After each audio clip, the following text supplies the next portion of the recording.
Underworld Blood Wars. Yeah, I got the script in front of me right now. I'm doing some final revisions on it. I'll get back to you guys as soon as possible. Okay. Alright, you too. Bye. Okay, so I'm going to move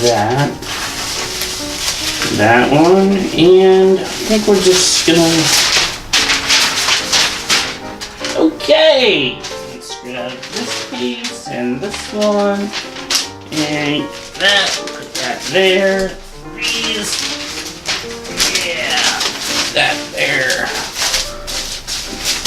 I think we're good.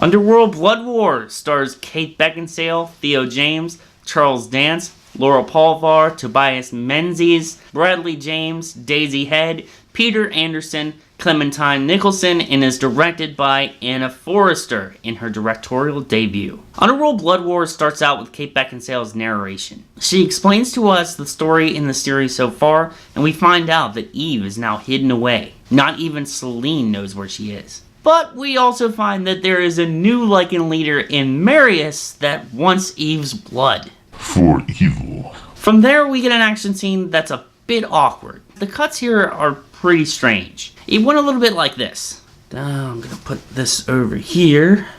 Hey, what are you working on? Oh, I'm working on the opening action scene. Okay, let's see what you got.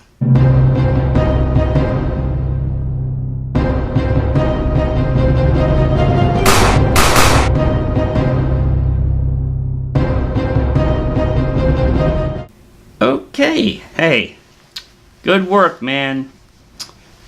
Good work. You keep up on that. We are well past the days of Len Wiseman's direction, my friends. The action isn't all bad, guys. Near the end of the film, in the third act, we get some really good stunt work. And something pretty gruesome, even for Underworld. All I'm saying is, guys, maybe NetherRealm Studios should think about adding Selene as a DLC character in the next Mortal Kombat game.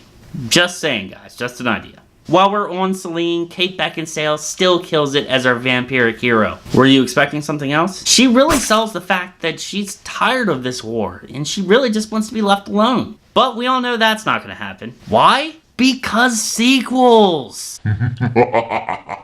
I've heard that she signed on for a 6th film. Please be a cameo, please be a cameo, please be a cameo. Theo James is back once again as David, and he's really coming into his own as a character in this series. I'm a big fan of his character, so I really wasn't surprised when I found myself really rooting for him and his stake in this story.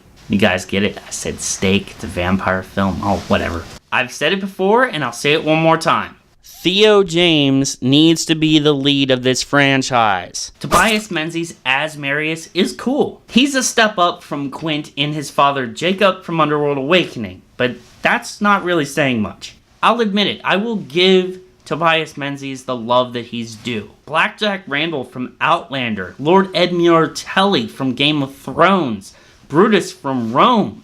This man knows how to act. He does the best he can with the script he was offered, but I honestly feel like he is a Lucian clone rather than an interesting new character. But I will say, guys, that he was a strong leader for the Lycans, so that's a strong point. I can't, however, get behind Laura Palvar's character of Samira. Simply for this reason. Her character isn't in any of the other previous Underworld films. So unfortunately, her villainous character doesn't really carry any weight. My biggest issue with this film is the same problem that I have with Awakening. The writing. Congratulations, Underworld Awakening, you are no longer the film in the franchise with the worst script. That now belongs to Underworld Blood Wars. I told myself that I would not rant that hard about this. Okay, here we go. I literally have no idea what this movie wanted to be. My skit at the beginning of this review was no joke. I feel like they had 4 or 5 finished scripts, threw them up in the air, and then picked parts at random and made this Frankenstein's monster.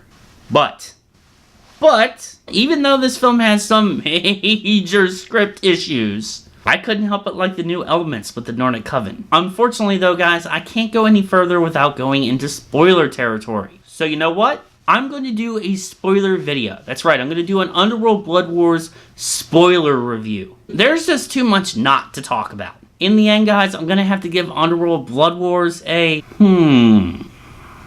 Attention hardcore fans of the franchise. If you're still on the Underworld train, most likely you are, this one is definitely going to have to be one of your Blu-ray Tuesday release pickups when this movie comes out. Kate Beckinsale was badass as always. Theo James once again proved that he's more than capable of leading this franchise. New elements gave some major promise for the future installments of this series. Alright guys, that has been my review of Underworld Blood Wars, my last review in my Underworld retrospective. What did you think? Let me know down in the comments down below. I hope you like this video series, guys. I'm a really big fan of the Underworld franchise. I've been wanting to do these films ever since I started my Resident Evil retrospective, so I'm so glad that I have a review for all the current Underworld films on my channel. Yes, I am planning a new retrospective series, and I'll give you a hint right now.